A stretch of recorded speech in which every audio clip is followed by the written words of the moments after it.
Chairman साहिबा, मैं शुरुआत में अपनी तरफ से ताज़ियत पेश करना चाहूँगा उन 26 लोगों को जिनका नाम पूछकर और मुसलमान नहीं होने के नाते पर उनको गोली मारकर कत्ल कर दिया गया। मैं ताज़ियत पेश करना चाहूँगा मौलाना इकबाल को, जो पूंछ के मदरसा ज़ियाउल उलूम के मुदर्रिस थे, उस 5 साला लड़की मरियम को जिसको पाकिस्तान की शेलिंग में उसका पेट फट गया। मैं ताज़ियत पेश करना चाहूँगा मैडम ज़ैन अली और उर्वा फातिमा, इन दो जुड़वा भाई बहनों को जिनकी उम्र 14 साल थी, लांस नायक दिनेश कुमार को, बीएसएफ के सब इंस्पेक्टर मोहम्मद इम्तियाज़ को। मैं शुक्रिया अदा करना चाहूँगा कश्मीर की आवाम का कि उन्होंने पहलगाम के वाक़े के बाद मस्जिदों से ऐलान किया मजम्मत का, बग़ैर किसी के बोलने पर रोड पर निकलकर उन्होंने पाकिस्तान से आए हुए दहशतगर्दों की मजम्मत की।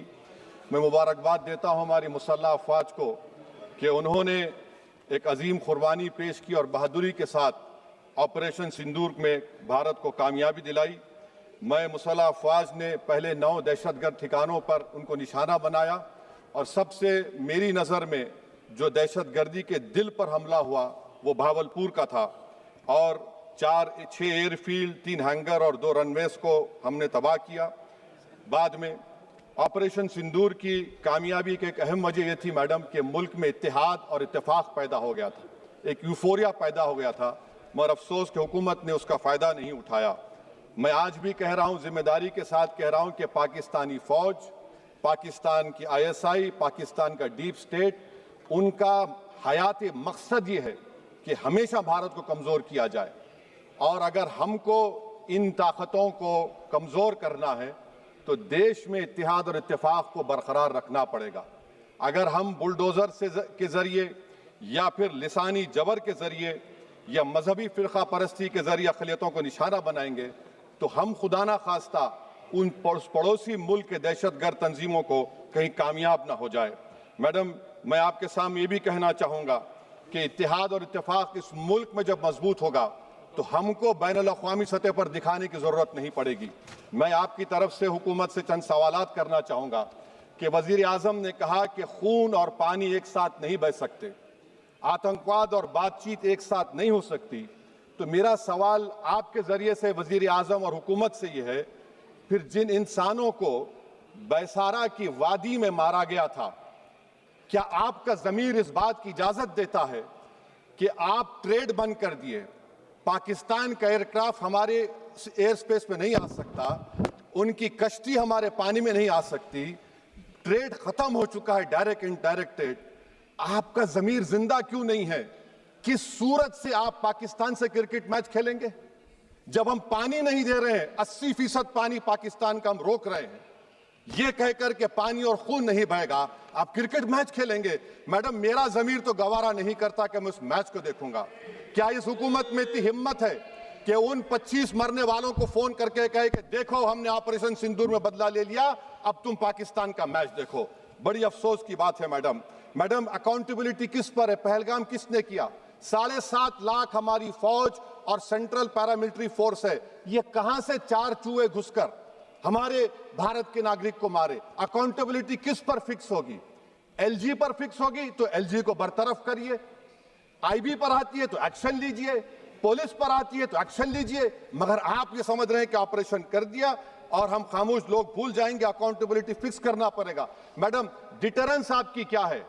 आपने सर्जिकल स्ट्राइक किया, आपने बालाकोट किया, फिर ये पहलगाम हुआ, तो आपकी डिटरेंस की पॉलिसी नाकाम साबित हुई, कश्मीर की पॉलिसी नाकाम साबित हुई, 370 हटा दिया आपने एक रियासत को यूटी बना दिया और उसके बावजूद भी दहशतगर्द वहां पर पहुंच गए। तो और अफसोस मुझे इस बात का होता है मैडम कि पाकिस्तान को हम जानते हैं, पाकिस्तान और इजराइल इस पूरी दुनिया में एक फेल्ड स्टेट है और पाकिस्तान के आर्मी चीफ को, जिससे हमारे स्ट्रेटेजिक रिलेशनशिप, इसको अपना दोस्त कहते हैं, उस देश का प्रेसिडेंट उस शख्स को बुलाकर खाना खिलाता है अपने साथ जिसके भाषण से हमारे लोग मारे गए थे। तो क्या आपकी खारजा पॉलिसी कामयाब हुई? आप देख लीजिए। अच्छा, हमारे देश में एक ऐसी तंजीम है जिसका वजूद नफरत की बुनियाद पर और मजहबी अज़वियत को फैलाने के लिए बनाया गया। उनको तकलीफ है सेकुलरिज्म से, सोशलिज्म से, मगर हमारे संविधान के प्रियम्बल में लफ्ज सॉवरेन है। सॉवरेन का मतलब यह है कि हम खुद मुख्तार हैं, हम हाकिम आला हैं, हम अपने मुल्क के मुकद्दर का फैसला करेंगे। एक गोरा व्हाइट हाउस में बैठकर भारत की सीज फायर का ऐलान करेगा? यह आपका नेशनलिज्म है? अफसोस होता है मुझे सर। मैडम मैं आपसे पूछना चाह रहा हूं कि अगर एक चचा सैम ऐलान कर रहे हैं तो हमारी फौज पर क्या असर पड़ा होगा? हमारे उन पायलटों पर क्या असर पड़ेगा जो नहीं मालूम कितनी ऊपर आसमानों पर भारत की हिफाजत कर रहे हैं? वो नेवी का सिपाही जो समंदर में खड़ा हुआ है, उसको यह नहीं मालूम हो रहा है कि मेरा प्रधानमंत्री ऐलान नहीं किया, एक गोरे ने ऐलान किया। बड़ा ये आपके कैसा होगा ये? मैडम, मेरा सवाल हुकूमत से यह भी है कि हम कोई एडवर्सेरियल कंट्री नहीं है अमेरिका के लिए, हम दोस्त हैं, स्ट्रेटेजिक रिलेशनशिप है। क्या क्या एग्रीमेंट हमने साइन नहीं किया, तो क्या ये दोस्ती निभा रहे हैं? मैडम, मैं हिस्टोरिकल एग्जांपल दे रहा हूं।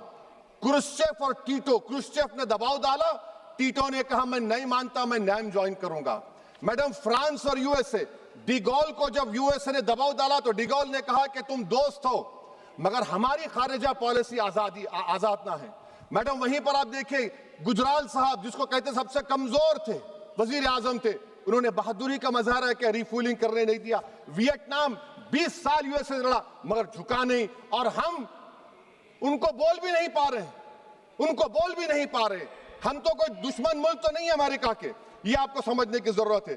और मैडम, यहां पर वजीर खारजा ने कहा वो चीन गए, डिप्टी चीफ ऑफ स्टाफ ने कहा कि चीन के इक्विपमेंट एक लाइव लैब था हमारे उनके लिए। क्या आपने कहा चीन को कि तुमने क्यों दिया पाकिस्तान को हथियार? आप नहीं कहे। और मैडम, आप जानते हैं कि रक्षा मंत्री ने कहा कि स्विफ्ट एंड प्रोपोर्शनेट, तो फिर जो इंडोनेशिया मिलिट्री अटैचे ने कहा कि हमको कहा गया मत मारो, हम सेल्फ डिफेंस में भी नहीं मार सकते थे पाकिस्तान को। और अगर आप ट्रंप के बयान को गलत कह रहे हैं कि 5 एयरक्राफ्ट नहीं गिरे, मैं यकीन करता हूं आपकी बात का। आप हमारे पायलट्स को कमेंट करिए ना, हमारे पायलट्स को कमेंट करिए कि हम अपने पायलट्स की तारीफ करते हैं, आप वो भी नहीं करना चाहते। मैं हुकूमत से जानना चाहता हूं मैडम कि क्या फ्रांस ने हमको सोर्स कोड नहीं दिया जिसकी वजह से हमारे एयरक्राफ्ट को क्या नुकसान हुआ?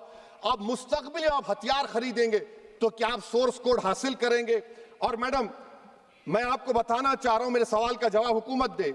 हमारे पास सैंक्शन जो स्क्वाड्रन है 42 है, 60 साल के बाद सिर्फ 29 काम कर रहे हैं। पाकिस्तान के पास 25 हैं, चीन के पास 50 से ज्यादा हैं।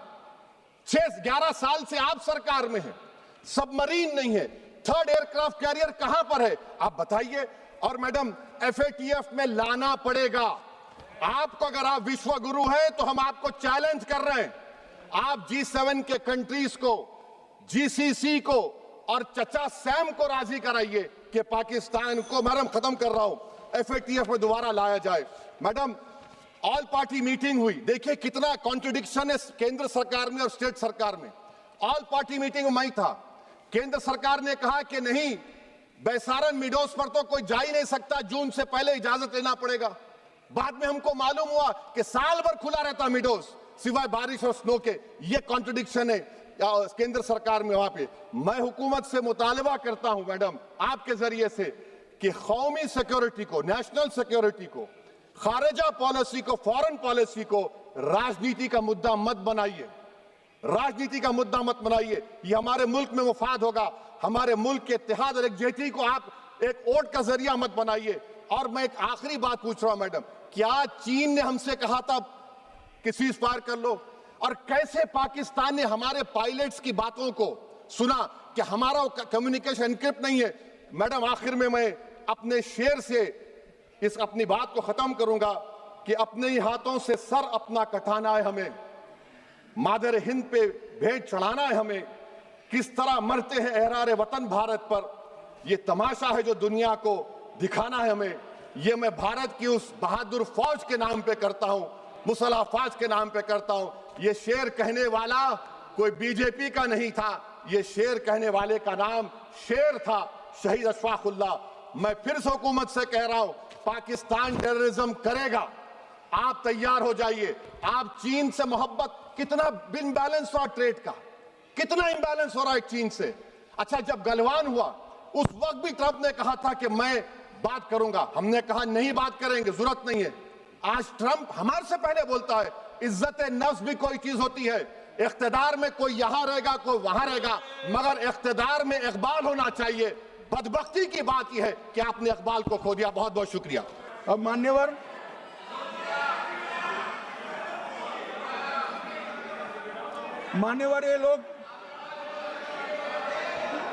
ये लोग कल सवाल उठा रहे थे कि इतनी अच्छी पोजीशन में थे, आपने युद्ध क्यों नहीं किया। युद्ध के कई परिणाम होते हैं मान्यवर, करना न करना वो सोचकर करना पड़ता है। मगर मैं इसी देश के इतिहास से कुछ घटनाएं बताना चाहता हूं। 1948 में मान्यवर कश्मीर में हमारी सेनाएं निर्णायक बढ़त पर थी। सरदार पटेल ना बोलते रहे, जवाहरलाल नेहरू जी ने एक तरफा युद्ध विराम कर दिया। और मान्यवर मैं बड़ी जिम्मेदारी के साथ कहता हूं, मैं इतिहास का विद्यार्थी हूं। पाक ऑक्यूपाई कश्मीर का अगर अस्तित्व है तो जवाहरलाल नेहरू जी की ये युद्ध विराम के कारण है। इसका जिम्मेदार जवाहरलाल नेहरू है। मान्यवर 1960 में सरदार पटेल ने विरोध किया था, गाड़ी लेकर आकाशवाणी तक गए थे, घोषणा न करते दरवाजे बंद कर दिए थे। मान्यवर 1960 में सिंधु जल पर भौगोलिक व रणनीतिक रूप से हम बड़े मजबूत थे और उन्होंने सिंधु समझौता क्या किया, 80% भारत का पानी पाकिस्तान को दे दिया। मान्यवर 62 के लड़ाई की बात मैं बाद में करता हूं। 65 की लड़ाई में हाजीपीर जैसे स्ट्रेटेजिक जगह पर हमने कब्जा किया था। 66 में उसको लौटा दिया गया। मैं 71 के युद्ध की भी बात करना चाहता हूं। मान्यवर 71 में कल राजनाथ जी ने भी बताया, पूरे देश ने इंदिरा जी का समर्थन किया। उन्होंने पाकिस्तान के 2 टुकड़े कर दिए। बहुत बड़ी विजय थी भारत की और सदियों तक भारत इस विजय पर गर्व करेगा। हम सब भी करते हैं, हमें कोई आपत्ति नहीं। मगर हुआ क्या मान्यवर, युद्ध की विजय की चकाचौंध में क्या हुआ, 93 हजार युद्ध बंदी हमारे पास थे, 93 हजार, और 15,000 वर्ग किलोमीटर क्षेत्र पाकिस्तान का हमारे पास था। 93 हजार युद्ध बंदी उस वक्त की पाकिस्तान की सेना का 42% और 15,000 वर्ग किलोमीटर क्षेत्र। मगर शिमला में समझौता हुआ, पाक ऑक्यूपाई कश्मीर मांगना ही भूल गए। अगर उस वक्त पाक ऑक्यूपाई कश्मीर मांग लेते, न रहेगा बांस न बजती बांसुरी। ये कैंप तोड़ने की जरूरत न पड़ती साहब आपको, हमको। मान्यवर इतना ही नहीं, पाक ऑक्यूपाई कश्मीर तो नहीं लिया, मांगना ही भूल गए। 15,000 वर्ग किलोमीटर की जीती हुई भूमि भी वापस दे दी। तय हुआ था पाकिस्तानी नरसंहार के लिए युद्ध अपराध न्यायाधिकरण बनेगा, नहीं बना। सेना ने पूर्वी पाकिस्तान में नरसंहार किया था।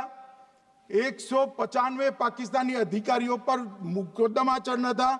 भुट्टो अपने साथ इंदिरा जी के सामने से छुड़ा कर ले गए। जनरल मानेक शॉ का एक कोट अनकोट कहता हूं, जनरल मानेक शॉ का, जो एक प्रकार से आर्किटेक्ट माने जाते हैं बांग्लादेश विजय के, इन्होंने कहा कि भुट्टो ने भारत के नेतृत्व को मूर्ख बनाया। अब जो शब्द है, मैं आप कोट अनकोट है, इसमें मेरा कुछ नहीं है, ये लोग गुस्सा न हो सकते। I told her into bracket Indira Gandhi, Indira ji को कहा that he into bracket Bhutto के लिए, he has made monkey out of you. समझ में आता है? ये फील्ड मार्शल साहब ने कहा है मान्यवर, और ये हमें सिखा रहे हैं, ये नहीं किया, वो नहीं किया, फलाना नहीं किया, ठिकाना नहीं किया। अरे भाई, आप तो पाकिस्तान को क्लीन चिट दे रहे हो कि पाकिस्तान ने हमला ही नहीं किया है। क्या अधिकार है आपको पूछने का? कोई अधिकार नहीं है साहब। देखिए क्या होता है। मैंने कहा पाकिस्तान को क्लीन चिट दे रहे हो, तो कनी मोदी जी कह रही है कि नहीं, हम नहीं दे रहे हैं। कनी मोदी जी, माननीय अध्यक्ष जी, आपके माध्यम से मैं कनी मोदी को बताना चाहता हूं, माननीय सदस्य जी को, कि वो कह रही है हमने नहीं दिया, मगर जिसके साथ बैठते हो उसका दोस्त तो आपके सर पर आएगा ना। चिदंबरम जी कर रहे हैं, आपके राज्य से है, कांग्रेस के प्रमुख नेता है। देश के पूर्व गृह मंत्री कह रहे हैं कि पाकिस्तान ने आतंकवादी नहीं भेजे थे। क्या क्लीन चिट देना चाहते? किसी को अधिकार नहीं है साहब यहां आतंकवाद पर बोलने का, किसी को अधिकार नहीं। मान्यवर, मैं अब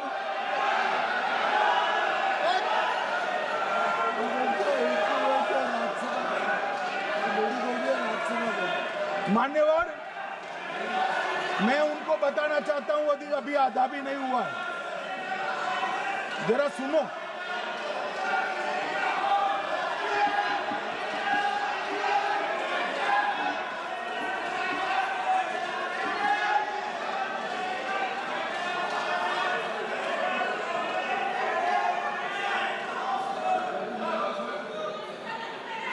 मान्यवर, 62 के चिन्ह में क्या हुआ, 62 के युद्ध में क्या हुआ? मान्य, ये अभी कल कुछ कांग्रेस के सदस्य चीन का सवाल पूछ रहे थे। मैं आज पूछना चाहता हूं, 62 के युद्ध में क्या हुआ? 38,000 वर्ग मीटर, पूरा सदन ध्यान से सुने, 38,000 वर्ग मीटर अक्साई चीन का हिस्सा चीन को दे दिया गया। और वर्ग किलोमीटर ही बोला, वर्ग किलोमीटर। और मान्यवर, ऐसी ही चर्चा उस वक्त सदन में हुई। मैं तो बड़ी गंभीरता से जवाब दे रहा हूं, मुझे बोलने नहीं देते। जवाहरलाल नेहरू जी ने क्या कहा? वहां घास का एक तिनका भी नहीं उगता है, वो जगह को क्या करो। तो एक संसद सदस्य ने, नेहरू जी का सर मेरे जैसा था, महावीर प्रसाद त्यागी जी ने कहा कि आपके सर पर भी एक बाल नहीं, वो चीन बेच दे क्या? मान्यवर इस तरह से जवाब देते थे, नॉन सीरियस टाइप के जवाब। और कल गोगोई जी बड़ा बड़ा उछल कर बोल रहे थे। अरे गोगोई जी, आपको मालूम है उन्होंने चीन के बारे में, आसाम के बारे में क्या क्या था? आसाम को आकाशवाणी पर बाय बाय कह दिया था। रिकॉर्डिंग है, रिकॉर्डिंग है।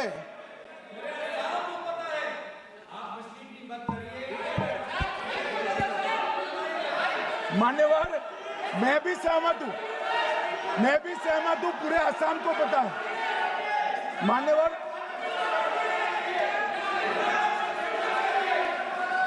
मान्यवर,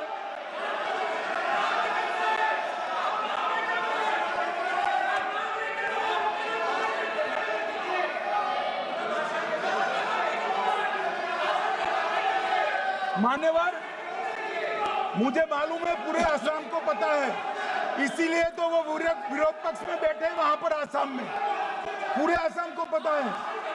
और मान्यवर,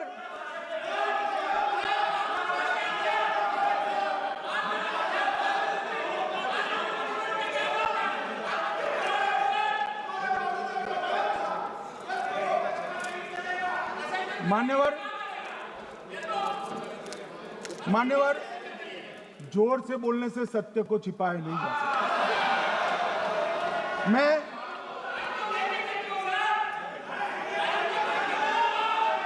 मान्यवर, मैं selected words of Jawaharlal Nehru series volume 29 पृष्ठ 231 पर से एक जवाहरलाल नेहरू जी के पत्र को कोट करना चाहता हूं।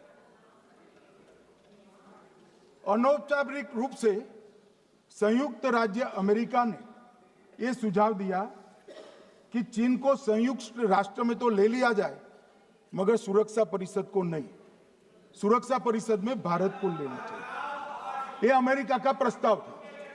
नेहरू जी ने कहा, हम इसे स्वीकार नहीं करते क्योंकि इससे चीन के साथ हमारे संबंध खराब होंगे और चीन जैसे महान देश को बुरा लगेगा।